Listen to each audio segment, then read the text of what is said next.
Oke, assalamualaikum warahmatullahi wabarakatuh. Semua umat muslim yang satu alam, yang beda alam, kita ngopi pagi, ngobrol santai tentang permasalahan hidup. Salam kopi hitam di sana. Kenalin, ini teman SMP gua, namanya Alek. Kebetulan lagi ngadepin permasalahan hidup juga soal pernikahan. Ini salah satunya soal pernikahan.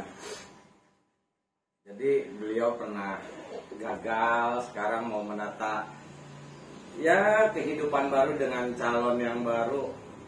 Lek, seperti yang gua tahu ya, perjalanan dulu kan nggak gampang nih, ya kan, beberapa tahun kerja, ya bukan kerja sih, usaha, jatuh bangun, sampai akhirnya lu putusin buat hijrah ke kampung, ke Cirebon di sini.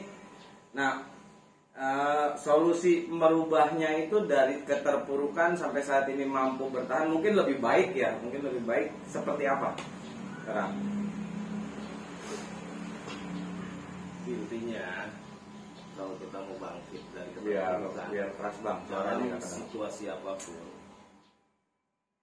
harus balik lagi nyari ridho orang tua. 20 tahun gue di Jakarta hampir tidak punya apapun. 20 tahun usaha ya, 20 tahun ngerantau lah, ngerantau di Jakarta. Ya. Gue cuma punya anak yang sempat mengenyam bangku kuliah, itu pun sekarang cuti. Sempat gua kuliahin tapi cuti. Masya Allah. Dan itu bener-bener balik, gua cuma modal motor satu, jual buat biaya hijrah ke Jakarta. Oke, perjalanannya jadi nggak mudah lah, kurang lebih sama seperti yang video sebelumnya gua pernah buat, tapi mengenai diri gua sendiri ya. Sekarang gue share pengalaman ya sama temen yang lain. Kalau pengalaman hidupnya lebih berat dan bisa jadi lebih baik, kenapa lu enggak gitu? Nah, walaupun belum baik sih, belum sempurna, tapi semua permasalahannya bisa terselesaikan dengan mudah dan tanpa halangan yang ya berat-berat banget lah gitu. Semuanya bisa selesai tiba-tiba, tetap di luar hal-hal yang nggak kita rencanakan. Coba gimana bang, awal mulanya lu balik ke sini deh, perjalanan lu seperti apa, lu ceritain ke teman-teman, siapa tahu bisa jadi inspirasi nih buat semua gitu. Yang terutama yang gagal dalam rumah tangga ya, ini contoh, bukan berarti gua mendiskreditkan atau mendiskriminasi teman. Mudah-mudahan ini bisa jadi inspirasi, sumber pemikiran, masukan, solusinya mudah, nggak susah. Dan itu yang gua ajarin, ya bukan gua ajarin ya, gua bagi ke Alek, diterapkan ya, alhamdulillah berhasil. Silakan bang, bercerita. Semua berawal dari bokap meninggal. Jadi pesannya cuma satu, temenin mama. Jadi 1 tahun terakhir sebelum gua hijrah, gua persiapkan semuanya. Karena anak juga kelas 3 SMK, nggak bisa asal pindah menjelang UN kan. Oh iya pasti. Akhirnya gua minta waktu 1 tahun lah. Setelah 1 tahun kelar, anak sempat gua kuliahin, tapi gua langsung hijrah. Intinya satu, gua pengen apapun yang gua lakukan dapat ridho dari orang tua. Nah, selama perjalanan 1 tahun ke belakang ini, hampir 2 tahun lah, berasa perbedaannya. Dari yang nggak punya apa-apa, ya meskipun ibaratnya nyicil Ya, yang penting punya. Punya. Walaupun perjalanan kita nggak mudah ya bang ya, harus ditempuh dengan. Tapi satu yang nggak pernah gue dapetin selama gue hidup di Jakarta, ketenangan hidup. Nah, ini mahal bro, ketenangan hidup itu mahal. Nggak bisa lu nilai, lu beli pakai uang. Hutang oke lah, semua orang punya hutang, tinggal bagaimana caranya menghadapi hutang yang tersebut biar hidup kita jadi tenang, gitu aja. nggak dihindari ya, cuman terkadang kita juga perlu menghindar untuk menenangkan diri, mencari solusi gitu. Oke, lanjut bang. Nah, perjalanan lu nih yang gua tahu kan awal mula ya, gua cuma support lu buat ya ngarahin ke satu hal lah gitu kan, terutama kita memuliakan orang tua. Nah, Orang tua pasti. ini kunci utamanya. Jadi orang tua dulu sebelum orang lain. Prosesnya gimana bang? Lo bisa ya, cara lu memuliakan orang tua itu seperti apa sehingga ada ya imbas positif yang diberikan oleh Allah Subhanahu Wa Taala buat perjalanan hidup lu agar jadi lebih baik gitu. Jadi begini, pada dasarnya orang tua itu nggak akan minta apapun sama anak. Ya. Pada dasarnya semua orang tua, asalkan anaknya ingat itu udah cukup. Tapi dalam beberapa kasus, terutama yang dirasakan pribadi, memang orang tua itu minta ditungguin atau ditemenin sama anaknya. Tungguan kalau bahasa Cirebon. Ditungguan lah. Tungguan. Maaf bahasanya campur Sunda sama Jawa. Dari bahasa ketungguan itu, orang tua kalau gue perhatikan biasa saat gue di Jakarta itu hampir setiap bulan jajan ke dokter, Pak. Hampir setiap bulan jajan ke dokter. Masya Allah, bukan biaya kecil tuh ya buat ngurusin orang tua ya. Dan setelah gue pindah ke Cirebon, ya alhamdulillah baru sekali-kalinya selama 2 tahun ini ke dokter, itu pun sakit gigi. Bukan sakit-sakit yang seperti biasa. Sakit ekstrim yang sampai Bukan. ya maaf darah tinggi lah, asam urat lah, Cuma sakit stroke lah, gigi karena salah makan. Nah, salah Gigit. makan. Salah makan, mungkin baut yang dimakan kayaknya. Jadi kegigit giginya Sekali-kalinya cuman ke dokter gigi. Dan itu nggak berapa lama setelah Lebaran Idul Fitri tahun ini. Alhamdulillah. Ya, intinya dengan apa yang kita punya, skill yang kita miliki, bisa mijit, ternyata orang tua asalkan kita urusin dengan apa yang kita bisa, sedikit-sedikit, mereka itu udah seneng. Dan justru kebahagiaan seperti itu yang menghindarkan mereka dari penyakit-penyakit yang biasanya datang. Ah, betul. Jadi gini, gua ngutip ya salah satu ya apa ya seperti video pendek entah di TikTok atau di Kokofan atau apalah. Jadi gue pernah denger itu video isinya begini. Kalau lu mau lihat Gusti Allah tersenyum sama lu, buatlah senyum di wajah orang tua lu. Jadi satu, muliakanlah orang tua lu di sini. Ya, itu yang pertama. Betul nggak bang? Iya kan? Tuh.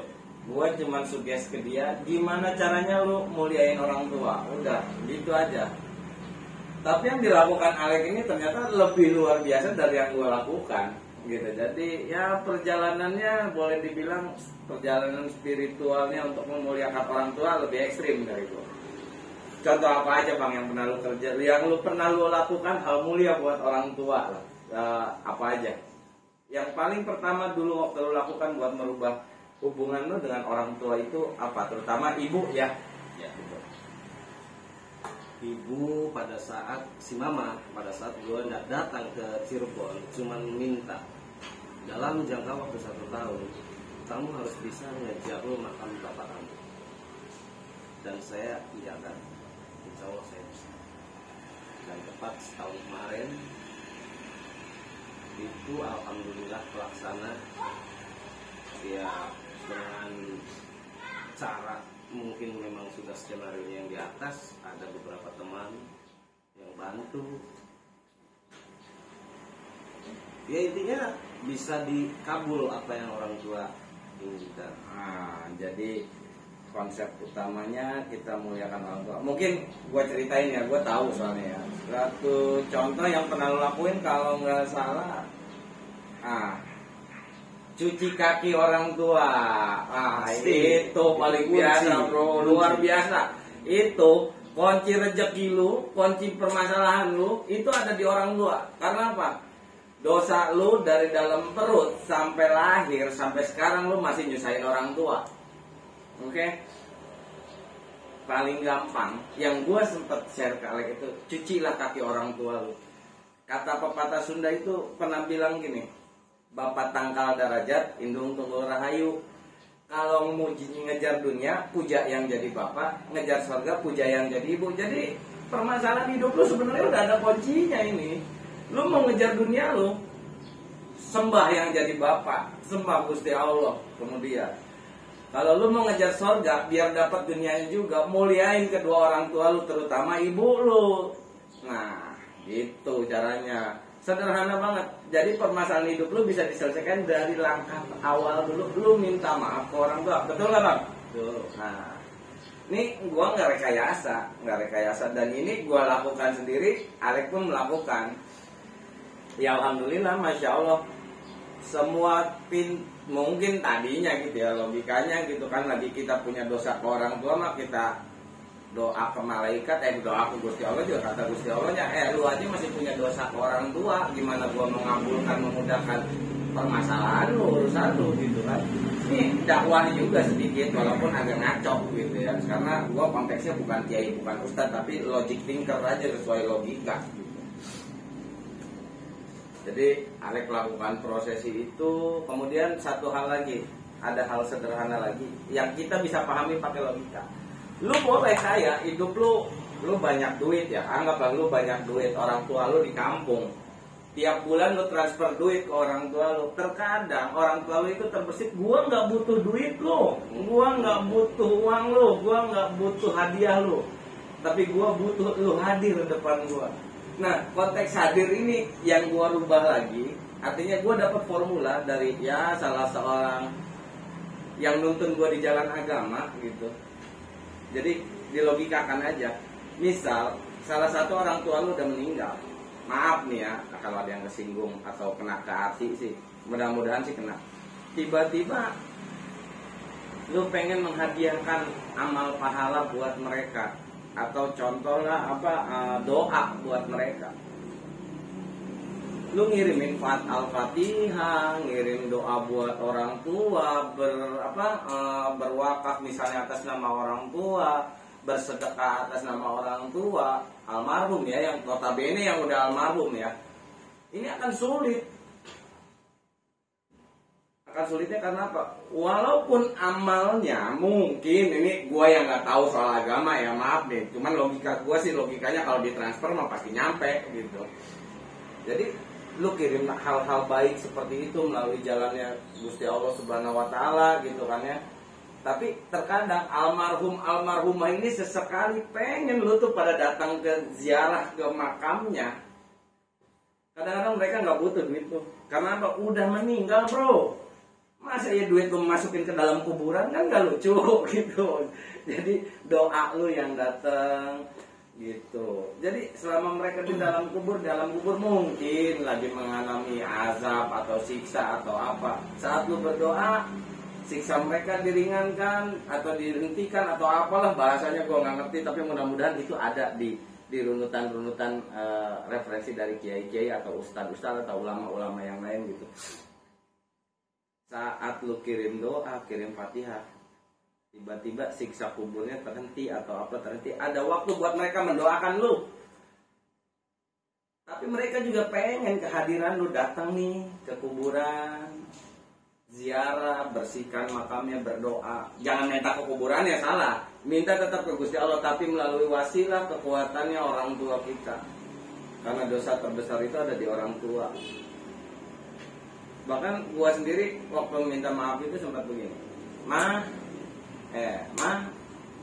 gua minta maaf atas darah yang keluar, keringat yang keluar, bahkan hal-hal gila yang dosa yang sempat gua umpetin dari orang tua. Gua ceritain uang SPP yang kemakan, bohong soal uang fotokopi waktu sekolah, bolos sekolah, apalagi lah alal konyol lah, uang kuliah lah, patungan apa sekolah, itu dosa yang nggak terasa, bro. Gue lakukan itu, masya Allah perubahan di diri gue juga. Allahumma amin, karena kekuatan Allahnya, karena kasih sayang Allah kepada hambanya, gue bisa berubah. Ya walaupun masih ada masalah saat ini, nggak terlepas dari masalah, tapi semuanya berubah dengan lebih baik. Termasuk Alek juga begitu, gue rasa. Karena prosesi yang dilakukan pun waktu itu lu berapa lama ke ziarah ke makam almarhum bokap lu? Yang berapa lama lu proses ya itu? Kalau kita ngikutin arahan yang ngerti, dalam hal ini kita kan diajaknya sama bisa dibilang bronjotnya ulama Buntar. Jadi ya mereka menyarankan ya orang tua dulu sebelum ziarah-ziarah ke yang lain. Makanya sebelum kemana-mana yang sudah gue lakukan ke orang tua ya seperti yang disarankan ya, alhamdulillah 7 hari berturut-turut sudah. Itu yang pernah gue jalani. Hasilnya luar biasa tuh ya. Ya alhamdulillah. Enggak memang walaupun enggak langsung hasilnya tapi ada perubahan drastis kan? Ada, pasti ada. Nah, jadi kalau ada orang yang bilang, maaf nih ya, gua juga ya mudah-mudahan saudara kita yang lain jangan membid'ahkan hal ini, yang suka bilang bid'ah nih ya. Ingat, orang tua, bahkan Nabi juga kalau nggak salah di salah satu kisah pernah gua dengar ceritanya, saat dia ngelewatin satu kuburan dia ngedengar orang tersebut sedang disiksa di alam kuburnya dan ditaruhlah pelepah daun kurma. Kemudian ada yang bertanya kepada Kanjeng Nabi, kenapa engkau taruh itu? Dia siksaannya akan dihentikan sampai dengan pelepah daun kurma itu kering. Ya wallahu alam ya, semua kuasanya Gusti Allah gitu. Kalau kita datang ke sana, kita mendoakan saja bisa meringankan siksanya. Saat siksanya diringankan atau dihentikan, ada waktu untuk mereka mendoakan kita. Mereka pun akan berterima kasih kepada kita karena sudah didatangi. Enggak doa bukan baca Quran di kuburan ya, ini konteksnya bukan ya, bukan. Tapi kita datang ke sana untuk ya mengingatkan kita bahwa kita juga akan meninggal, kita juga akan mati. Karena apa yang kita lakukan nanti akan dilakukan juga anak kita kepada kita saat kita meninggal gitu. Ya mudah-mudahan paling enggak waktu gua meninggal nih ya, anak gua masih bisa ngirimin Fatihah ke gua gitu. Gua nggak muluk-muluk, harapan gua cuman itu sih. Adapun perjalanan lainnya ya intinya gua, Alek. Nah, nanti ada satu contoh lagi teman gua. Mudah-mudahan jadi inspirasi lu juga. Ini diawali dengan meminta maaf kepada orang tua. Meminta maaflah kepada orang tua yang tulus, basuh kaki orang tua, mohon maaf seikhlas-ikhlasnya.